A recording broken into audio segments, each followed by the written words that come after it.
You make your own laws, but I think you'll find that your new law is a good law.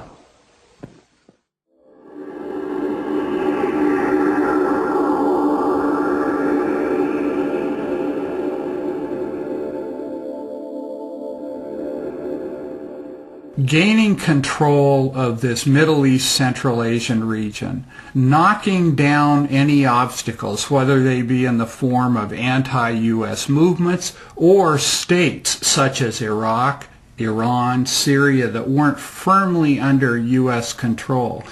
Once having done this and gained control of this region, Bush, Cheney, and company felt this would put the United States in a position, it would be a key element of preventing the rise of any challenger to U.S. power globally or regionally. And of course, the two main countries they've been worried about are Russia and China. Now, this is something that these people conceive of as essential to the functioning of U.S. capitalism and to the continuation of the United States' role as the world's leading superpower. This isn't a frivolous or capricious exercise in their view. Now, of course, within the ruling class, there are plenty of people who argue they mishandled it and so on and so forth. But the core view. Now, one of the great ironies here is that the United States went into Iraq, as we all know, on the basis of very naked and blatant lies. There was no intelligence failure. They knew full well Saddam Hussein was not a grave and gathering threat and that he had been largely disarmed. But they felt that Iraq would be a good first step after Afghanistan to establish themselves in the region and from there take on Iran, take on Syria, forcibly crush the Palestinian struggle, strengthen Israel as a regional gendarme, and so on. But the irony is that Iraq has boomeranged. Iraq has actually weakened U.S. power in the region, strengthened Iran's power, and in that way actually added to the necessity they feel to take Iran down. Now the U.S. government is building the case for another unjust war, this time with Iran. The goal once again is regime change, to reclaim Iran as a client state favorable to U.S. military and corporate interests, including non-opposition to the Israeli government. Like Iraq, we are hearing more stories about Iran supporting terrorism and more warnings not to wait for the smoking gun to be a mushroom cloud. There are some similarities and some differences, and once again the news media is failing to give us the information we need, preferring instead to act as a megaphone for our government.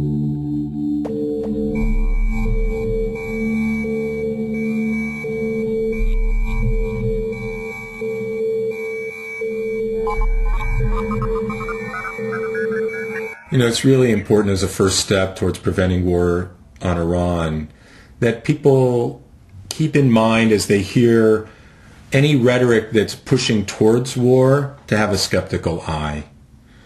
That the history of buildups to war, not just in Iraq or Iran, is rhetoric that is built on lies, the classic Vietnam Gulf of Tonkin, and just to not buy into it and be prepared for the big lie and be prepared not to believe it. As a great journalist from the 20th century, I.F. Stone said when he would introduce a topic to a journalism class, he'd say, there's two words that you get out of this class, let it be governments lie. Our country is presented as defending itself against a ruthless enemy, and to do this we must hide any history that shows what we did to start the fight and how we escalated it until we could appear justified striking back with a crushing blow. Iran is a perfect example, and a war on Iran would amount to terrorism.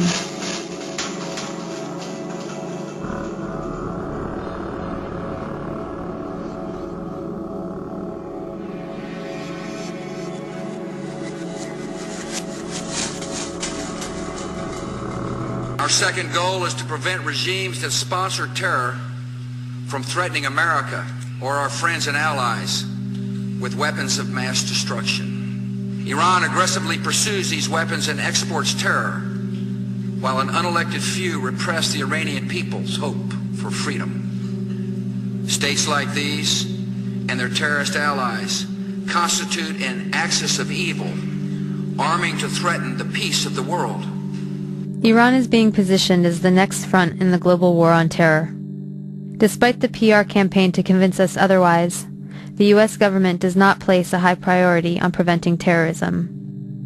Before the recent Iraq war started, there was plenty of intelligence predicting that the war would increase terror, which happened as predicted. The thing I'm most concerned about is that all these efforts on the part of the United States government are creating an atmosphere which is enhancing terrorism all around the world. There was a study that was done called the Iraq effect, and what he discovered is that the amount of terrorism has increased sevenfold times since the United States has attacked Iraq.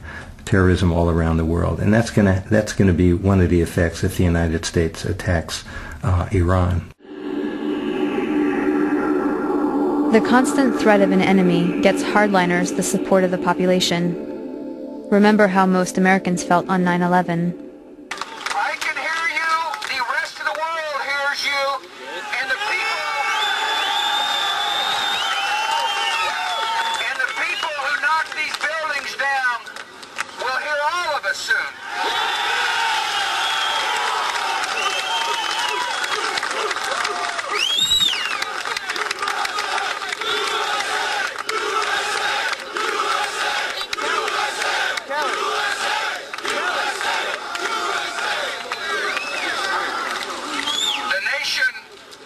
The nation sends its love.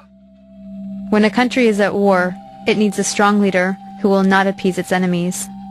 It must convince the population that its enemies are irrational and bent on its destruction. It works for the hardliners in Tehran, just like it works for the hardliners in Washington.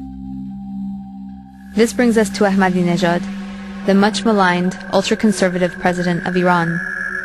As can be expected, his unrepentant, anti-Zionist, anti-Israel displays and defiance of U.S. demands to abandon the nuclear energy program are the media focus for our official enemy. When it comes to Iran, I think it's important that people keep Iran in perspective. Iran does have real ambitions of being a major power in the Middle East, and that's something to take very seriously. And their current president, Ahmadinejad, is somebody who loves to make provocative speeches and to do some really awful things. Particularly for Jews and for Israel, the conference that was held in Tehran a few months ago, that was essentially a celebration of Holocaust denial. However, Iran tried to sort of tone that down. That's essentially what it was. This is something that really raises people's anger, and is certainly seen in the whole world as very provocative. On the other hand, there is this sense that Iran is a religious fanatic country that is willing to see as even have nuclear weapons fired at itself in order to wipe out Israel, and that's just preposterous. Iran has always been a rational player in world politics, which doesn't mean it's been nice, but it's pursued interests and tried to be a part of the global community. The United States has not been open to that since the revolution in 1979, but most of Europe has, and has been dealing with Iran ever since then. There's a competition in the region for regional power. So U.S., as we all know, is trying to get footholds in Iraq, and they have presence in Afghanistan and other parts of the region. So there's a competition for who could be leading or who could be a kind of a regional power, and Iran is trying to be a regional superpower. But I don't think currently they're posing a serious threat to U.S. Iran has always seen itself on the sidelines of Middle East politics. The vast majority of the Middle East is Sunni, but the majority of Iraq and almost all of Iran is Shia. A notable exception is Iran's Jewish population with full political rights and a seat in parliament. Ahmadinejad is worried about being